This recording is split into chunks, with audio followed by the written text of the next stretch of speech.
The edgelords, Jesus. Right. at your dungeon's entrance. And all their parents are dead. Kovacs is like, I like this lot. All right, Korth, you're just like, oh, Yes, me. and Dwight's like, okay, Can I eat them? Oh, yes, it's fine. Yes. Don't take a nap or something when you're up there. Just Dinner. go. Yes. You take the. So of course they believe that they're almost to the exit. Unfortunately,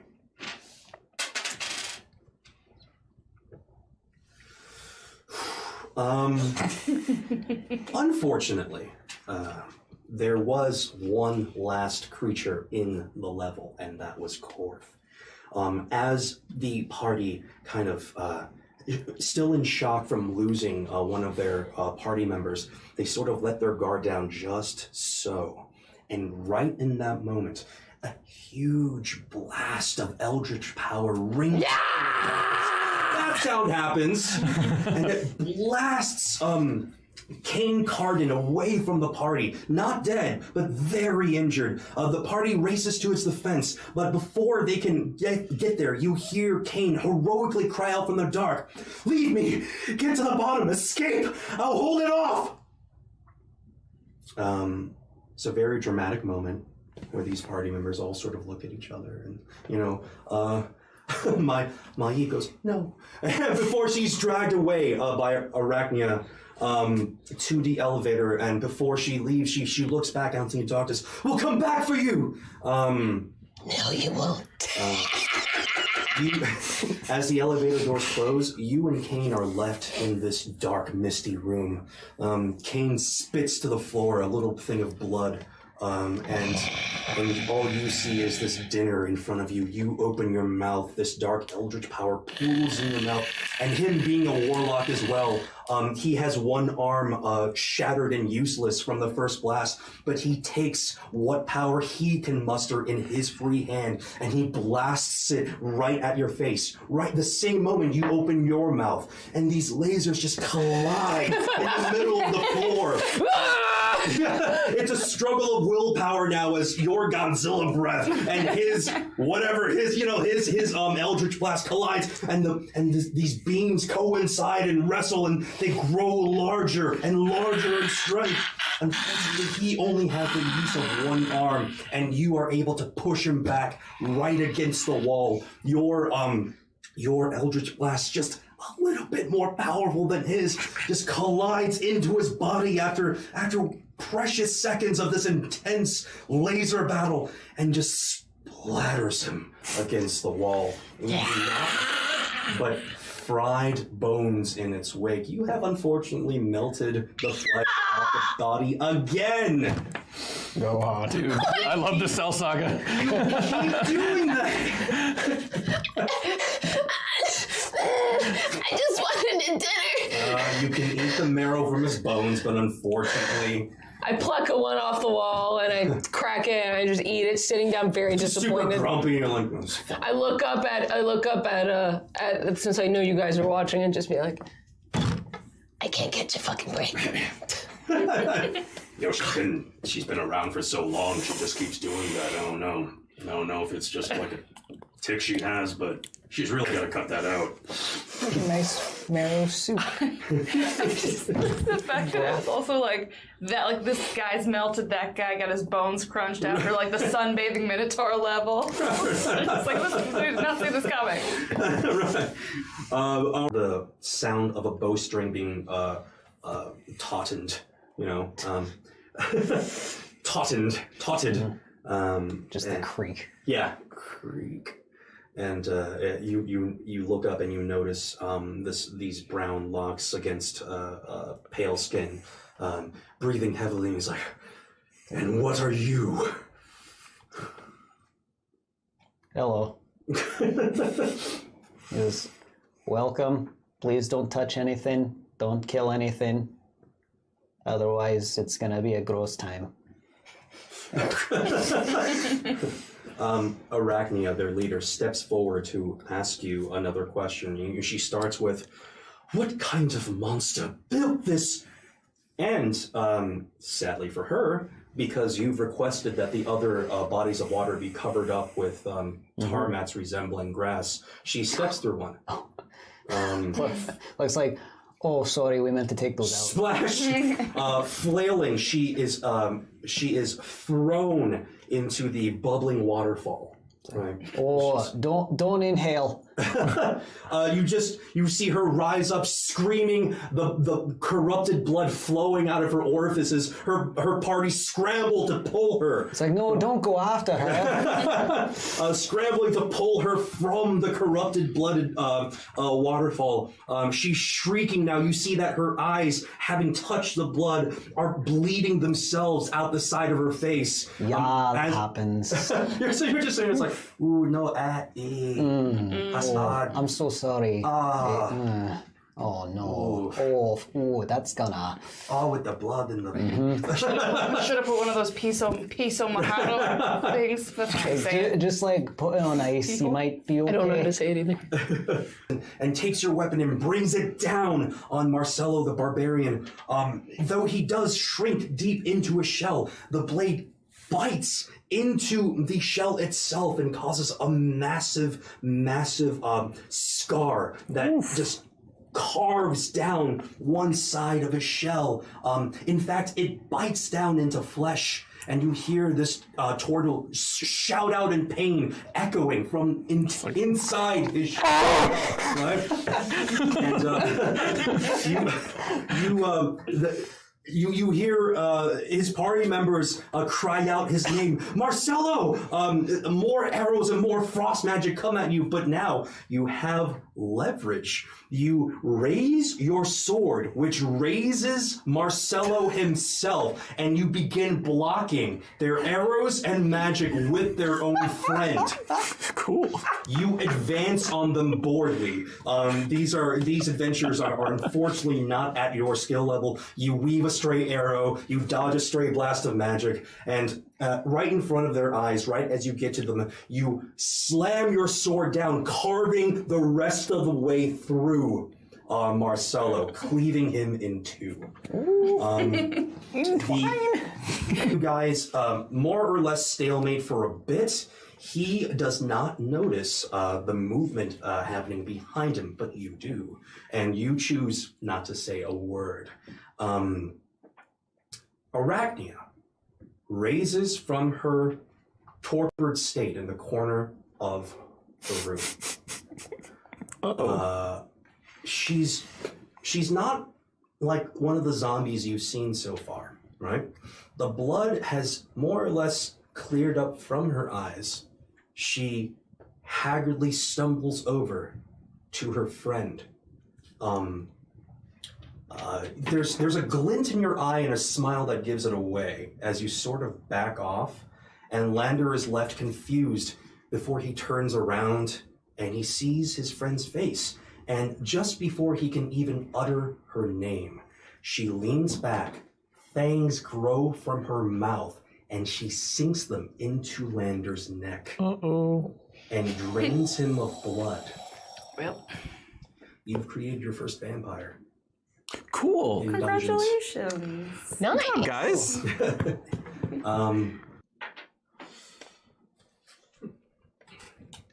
KG's reactions are always so interesting. Oh yeah. And sometimes he'll do the wrong one just to screw with you. Okay. Yeah. It's got poker face. Oh yes. Basically, you never trust KG. Before this last thing happens, you guys sitting at the scry mirror going like, holy shit.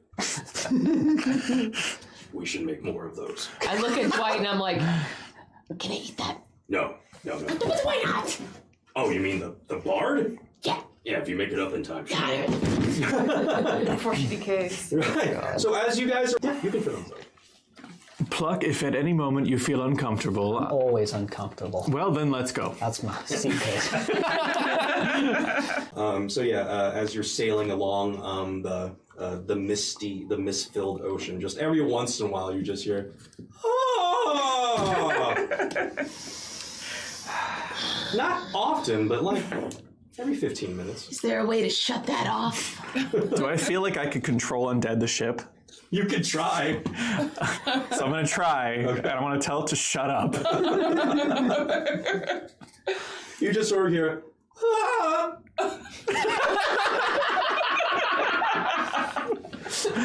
Oh god, dude. However, in their place we have some special guests. First up and returning, we have Marcy Edwards as Korth. And a second surprise special guest. Who is it? Who is it? Welcome back. Anya has returned for one of the says, that's right. How you been, man? You been good? Good. Ready to get your Rooski snake on? I'm ready. Pulled you aside and hands you a tiny vial. A tiny vial filled with green liquid. Oh. Dwight leans down, his, burning skull just next to your face, and he gives you one of these. Just in case you need this, think of it as recruitment juice.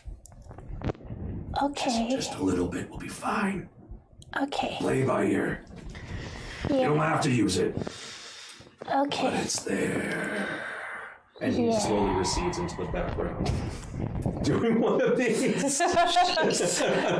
And I pocket the vial. He even has like a tiny skull, and it's his. It's his skull. Do you have necromancy power? Yes, Wow, I'm so proud. yes, a lot of things have happened since you were gone. Wow. Yeah, Dwight did the thing where he was like, the pact is sealed, and now this is my friend. I'm very happy for you. Oh, thank you. Maybe. Oh. Trixa and my friend Dead Snake have kept me busy and filled with friends and love. I should probably tell you all that Haven Spear is dead and chained up in a shack somewhere. Well, we knew he was dead. Well, he was undead. That's the second biggest surprise of the day. Or, the lower caste of Minotaur warriors gathered around just kind of watching you suspiciously. Some of them are eating dead friends who have been cooked up that day. It's very normal here. It's just part of their culture, so you're walking by and you hear one of the Minotaurs like, hey, pass Bob. All right, here, thanks. And, one of them offers you some as you walk by. Oh, Steve? Huh? Steve? Steve? I wouldn't want Does to be it rude. look like good? It's cooked. It looks like a big, fatty Court's eyes are very big, and she's like, Steve? Oh, all right. What is this?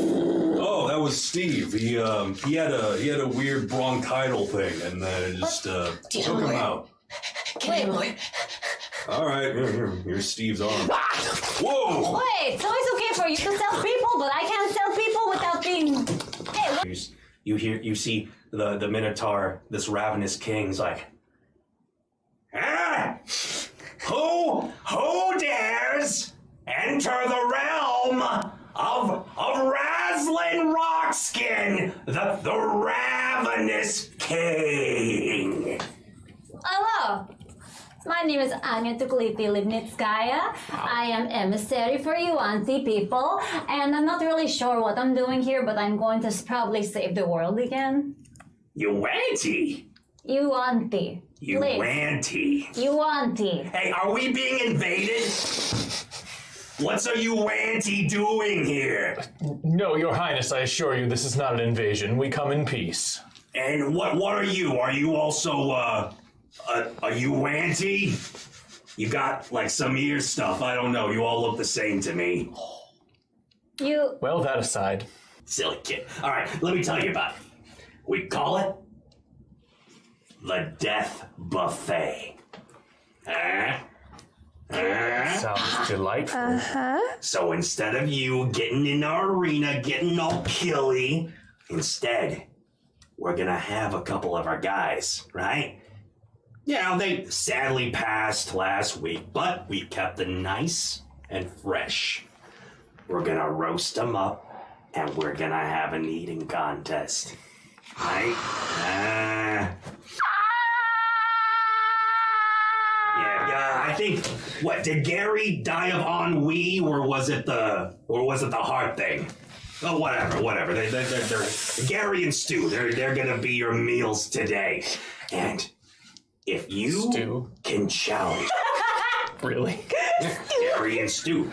What? You guys don't have people named Gary and Stu? Did you make him into stew? No, that's ridiculous. We're roasting him. You hear this. Hello, everyone. He's Honor Speaker, and I'm Fist. And today we've got a whole slew of new faces coming in to challenge our champion. And it's our job to analyze their stamina, dexterity, and skills to find out who will win our death buffet. Hailing from the land of Thizbanar, Kovacs, the half-elf, is a brooding paladin death knight. You know what? we're not actually too clear on that part. Whichever he is a straight-up badass, having left a trail of corpses a mile long. He's been called the Betrayer after butchering his own friends to save the life of a demon-worshipping dickweed. Now that's evil. Kovacs, while an accomplished swordsman, does have a gastronomic weakness. Yeah, you can say that again. He's part elf. Those tree-frolicking dandies just don't pack away the foodstuffs as well as other races. Elves generally do not engage in gorging themselves at mealtimes. Instead, they seek out more refined, balanced meals. However, humans have been known to eat far more than common wisdom should allow, so it is possible he's inherited that trait from his human side. That is, if this non-elven side is human. Oh yeah, that's kind of racist for us to assume. He could be half, I don't know, watermelon?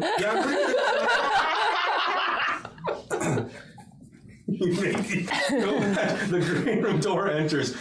Do you know what this vial does, just in case? It's recruitment juice. What does that mean? He'll be on our side. Do you just think that or know that? I think it. Okay, we'll try. Just a little bit of it, not the whole thing. Yes. I have secret top secret. All right, Anya. Yes, next. You hear them. It's like, and now, next up, Anya! And you come out, and you hear them say, oh crap, is there Yuanti? Oh, I think we're being invaded. No, that's literally Anya. That's a Yuanti pureblood. Generally, purebloods are the most human of the Yuanti, at least physically, so making them natural spies and diplomats. Yeah, she's got kind of a weird accent. That's just how common sounds to them. What, wrong? Yes, actually. The Yuanti are famously arrogant. They believe their language, their culture, and everything about them makes them just that much better than any other race living in the realms. That is right, I am better than any other race. Well, that's just fine and dandy, but that's a whole lot of eating for that tiny of a snake woman. Now, let's not be hasty, Fist. Many Yuanti have shown the ability to literally unhinge their jaws and eat prey that are larger than you would expect. Much like their lesser cousins, Yuanti can, in fact, fit more food than necessary inside their body. In case of a quick getaway, they can regurgitate it all back up without losing a step. Gross. Anya's gross. You're gross. What? And that's coming from someone who regularly eats his friends. See? I can be cold-blooded, too. Because she's a snake. Yeah, no, I got that. All right, so Anya, so as you skip down the hall, they make your announcement. Halflings, gentle, kind, good, none of which apply to our next contestant, Trixa. If reports from Allhaven are accurate, this Lightfoot halfling is responsible for the brutal undead uprising within the city walls just a little while ago. This makes her a necromancer extraordinaire. If that wasn't enough, Trixa holds another dark secret. Yeah, the secret being she's a fucking monster. Well, no, okay, why not? Not literally, but she does appear to be possessed by a terrible shadowy force that seems to infect her under times of great stress. This makes her faster, stronger, tougher, and a whole lot more holy crap terrifying. Now, whether this strange ability will aid her in her death buffet remains to be seen, but even without this dark force, she's going to be a tough contender. Halflings are notorious foodies, holding feasts that last for days in their quaint green villages. Years and years of eating like there ain't no tomorrow has given the halfling physique a voracious ability to consume and digest food in quick order. Don't let that tiny body fool you. She's got stomachs in places where you probably shouldn't have many stomachs, to be honest. She's going to be a demon on the battlefield. Get it? Yeah, I get that. All right, so you guys are together, and one last contestant. We got Korth! She just busts onto the field. Yeah! You spring out into existence. Holy hell, what in the name of all that is holy is that? That's a lizard folk, I think. Well, she needs to see a doctor because she's missing most of her organs. Well, there's obviously some very powerful necromancy going on here, and I wish our reports had more to tell you other than this being, whatever she is named Korth. From what we got in file says she was with Trixa during the Allhaven thing, and I mean, being a zombie, I guess that makes sense. Though, I will have to say, she eats a lot for someone with no real working digestive tract. According to reports, Korth stopped to feast at every opportunity, even to the point of bloating. Though a fairly disgusting trait in everyday life, it will serve her here at the Death Buffet. Wait! Isn't being a zombie who can't get full kind of cheating? Well, in any other eating competition, maybe. But here in the Labyrinth City of Iron Rock, we do things a little more on the morally gray side. Evil. He means we're evil. We are evil, yes. So cheating is kind of allowed as long as no one's killing each other in the middle of the contest. Aside from that, almost anything goes. For Korth, it won't be how much she's able to eat. It'll be how much she can hold within her decaying body. Yeah, if it gets to the point where steaks are falling out of her ribs, she's out of here. All right. So the gong one more time, and you hear, "It's time for a death buffet!" And Anya uses her nails, slips open the guts a little too quickly to realize, holy crap, a Minotaur has a lot of guts, right? So you just see her unhinge her jaw the best she can. And Fist like, oh, she's doing the thing with her jaw. Here we go. And your jaw hinges impressively for you, Auntie, but unfortunately for you, the stomach of this Minotaur is from like here to here. And as you unzip his belly, a rain of intestines falls over your face, and you're almost crushed under this mound of heaving guts. Some of it gets in your mouth, and you chew, and it is what it is, right? But you are sort of just flailing under this steaming mound of entrails at this point. As you're gingerly eating Gary, some of the Minotaurs are like, "Oh, she's not gonna win. She's taking these tiny halfling bites." Until Trixa sort of motions outwards toward Stu and Stout Body, and there's a hush over in the audience, like, "Oh wait, that's right, she's a necromancer." She's gonna do the necromancy thing, and just under your command, the cooked, partially eaten the corpse of Stu begins to just resurrect to life on the spit. Although he is in darkness, right? He is. Okay. So you just sort of hear what's happening, like. And Stout Body, there's sounds of a struggle. A Stout Body is trying to take bites out of this suddenly resurrected, cooked zombie guy. It's great fun for the audience to watch as you see like arms and legs kind of flail in the darkness. A piece of haunch flies up and back down. It's fantastic entertainment for everyone. So even as he's dancing and wrestling with this newly arisen undead abomination cooked Minotaur, he's able to poke his head out of the darkness to see, and you see him take Stu's form, raise him up, and Stu's cooked dead body is like, and Stout Body, not deterred at all, just opens his mouth wide and chomps down on Stu's face, just ripping half that that thing off the skull. The brain sliding into his mouth, deactivating the zombie. No! So unfortunately for you, he eats the brain of the zombie, and the zombie goes limp, and he goes back to just being barbecue. And the crowd loves it. They're like, oh my God, Stout Body, you just bit the face off that dude. I told you he's gonna eat that guy. Contact with Stout Body, you attempt to magically stop him running in his tracks. That is 13, so he does not succeed. He mid-bite, he's just like,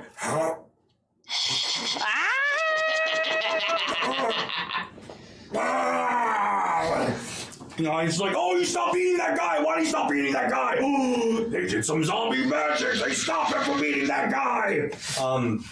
So, Korath, he does get one more roll, I believe, at the start of his turn. But for now, yes, you have impeded him mightily. So after. Could I command him? Does your command work on living folks? Yeah. Okay. A creature I can see. Okay.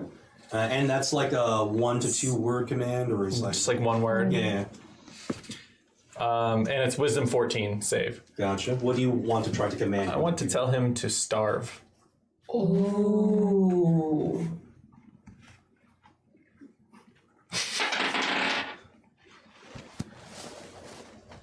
15. He does make it.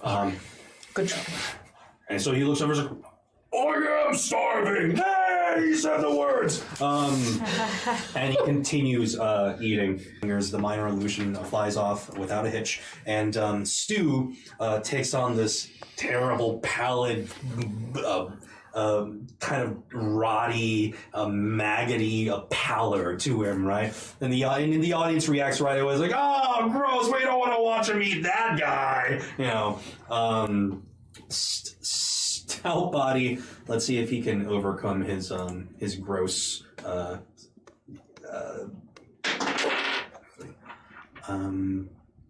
He powers through it. No. Powers. You make him gag a little bit. Stu went bad so fast. But continues to shove and now you have to watch this too. This weird maggoty mess being chewed up in his teeth, and it's just I like grab my guy's internal intestine and just like put it over my face. All right, now you. So my rolls. Yeah. So my Constitution is a 6, and my Dexterity is a natural 1, but it goes to a 3 if we put the numbers on it. But see, as you don't do that when you roll a nat 1. Dang it! And a natural 1 for Stout Body. Oh yeah! Taste my pain. And here's what happens to Stout Body. Unfortunately for Stout Body, he was so involved and so mired in his concentration to eat that guy.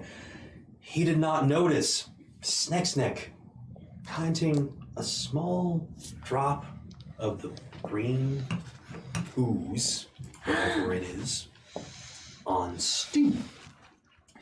And unfortunately for Stout Body, one giant bite of the guy with some of the recruitment sauce enters his gullet. And he is going to have to make another Constitution saving throw. Of which he rolls a 5. So, here's what happens.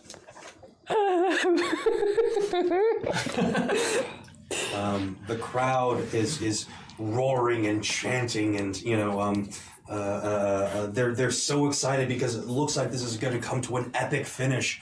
When suddenly, Stout Body, the greatest of their champions, stops eating the guy, which is already terrible.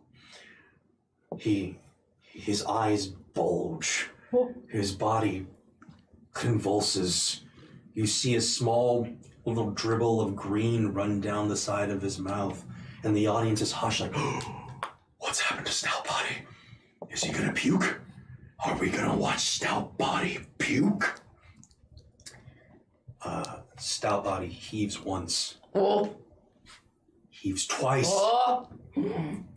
Before all the color drains from his eyes.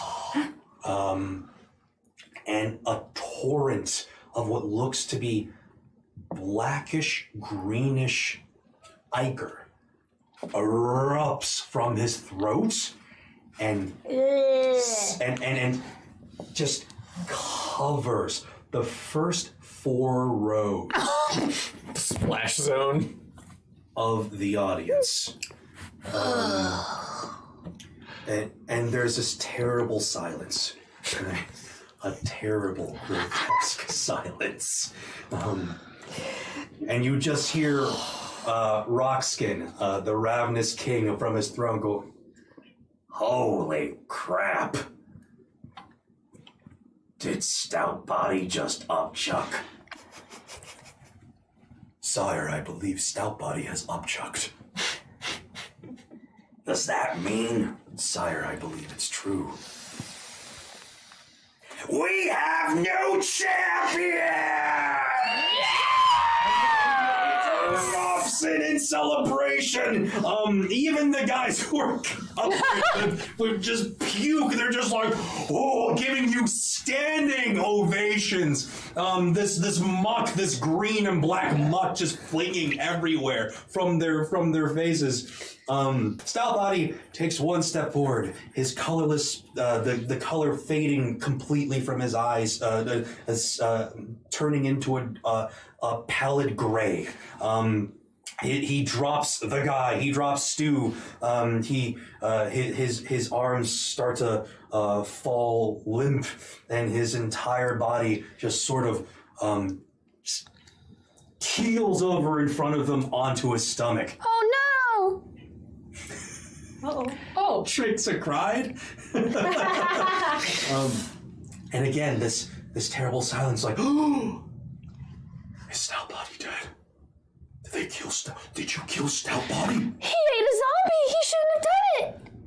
Is that what happens when you eat a zombie? I've never eaten a zombie before, so I couldn't base that off of any science. I thought he would stop eating! Roll deception. 11. They're gonna roll insight against you. 10. Wow. So they're all looking up to their king. It's like, "Sire, is that what happens when you eat a zombie?" And you know, Rockskin, not wanting to appear stupid in front of his people, it's like, that's what happens. You don't want to. That's why you don't want to eat the undead, because that happens. That happened to Stout Body because he was dumb. Stout Body? Mm-hmm. Okay. You lay on hands the bulbous, massive minotaur. His pallid flesh trembles to life beneath your touch as you force this connective. It's not even healing magic anymore. It's this connective power. It just sort of takes his life force and binds it back together the best you can. And his hulking form sits up, Undertaker style, classic WWF. And the audience suddenly goes, "Oh, Stout Body is back. Is that what happens when you eat a zombie too?" and Rockskin's like, it makes sense to me. Yeah, that's. I've never eaten a zombie. And as they're trying to figure that out, the folks in the front row who were puked on suddenly start coming down with nipping fits. One of them pukes. The other doubles over. Another grabs his head as the color starts to drain from his eyes. Sneck sort of pops up. It's like, was that what we wanted to do? I didn't know what I was doing. You just You did it perfect. You did it perfect. Okay. Just Okay. everything. Did I mess everything up? No, you did it perfectly. Oh, it's good to be back. And as Sneck is trying to understand what is happening, you see the first Minotaur in the audience blindly turn to his friend who is trying to make sure he's okay and bites him right in the face. Okay, if In the zombies you had before in these. As you're looking for any sort of magical will to apply over them, you find none. Absolutely none. This is a biological agent that Dwight has given you. okay. This is literally the zombie virus he has concocted.